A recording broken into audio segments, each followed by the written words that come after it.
Emergency workers rescued 11 miners who were trapped. They were trapped inside an illegal gold mine that's located near Johannesburg. This video is showing the men as they were taken out one by one. The miners were given a medical exam, and then they were taken into custody. In fact, some of them did not want to come topside because they feared, as illegal immigrants, they were going to be arrested. They told rescuers there were still people inside. So is anyone else still down there? Let's go to CNN producer Brent Swales. He joins us now by telephone from our Johannesburg bureau. Brent, what are you hearing? Yeah, Jim, well, we're hearing from rescue workers that they do believe that there are still workers down in the mine that basically just refuse to come out because they do not want to be arrested. And that's, as you say, exactly what happened to those 11 miners. They were basically given a medical exam and then taken straight to a police van, into custody, and driven to the police station. Well, I can tell you, Jim, that kind of context behind this is a massive problem, especially in Gauteng province, where Johannesburg and Benoni are located. There are numerous abandoned mine shafts here, and it's estimated that all of this illegal mining accounts for $500 million in lost revenue. So these aren't kind of small-time miners. These are actually miners that belong to larger gangs. So this is quite a problem here. Now, when you say gangs, Brent, I understand that there may have been friction between two gangs that actually led to this predicament.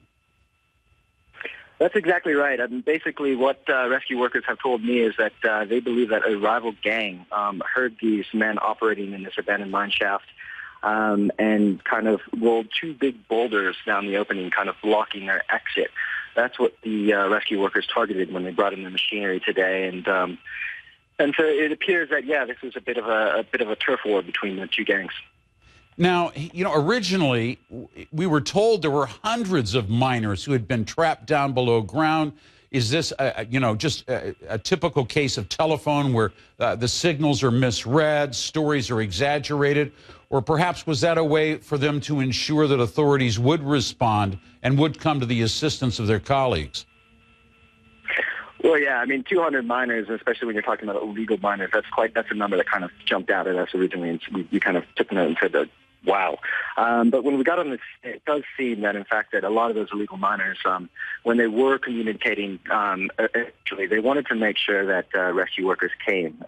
Definitely those 11 that were rescued were very happy to be rescued. We saw a few of them with their smiling faces. So it appeared that a few of them definitely wanted to get out, and as you say, perhaps that 200 number was given by them to make sure that they would get a rescue response. You know, as we look at the problem, this is an illegal gold mine. It's an unauthorized gold mine. It doesn't have government inspections, and so naturally it's not as safe as a legitimate undertaking.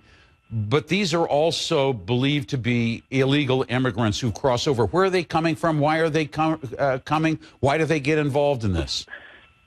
Right. I mean, you have a situation where you have a lot of desperate people trying to make money, and a lot of the people that actually end up in these abandoned shafts are, as you say, illegal immigrants from the surrounding countries. So you think Mozambique, Malawi, who kind of come to Johannesburg looking for a better life, and there are numerous abandoned mines here. So, this is, and as I said, this is a $500 million problem. So there's money to be made here. And it's a problem for authorities, because when they arrest these illegal miners, they basically take them to the police station and they can charge them for trespassing. Well, that carries a fine of around 100 Rand, maybe 200 Rand, which is only about $10 US, Jim. So these miners are basically, if they're able to front the cash, they're able to just kind of let go and kind of carry on with illegal mining. So this is a massive problem for authorities here to deal with. Brent Swales, our thanks to you and your team. Brent, who's just returned from the location of that mine, saw it firsthand. We appreciate that report.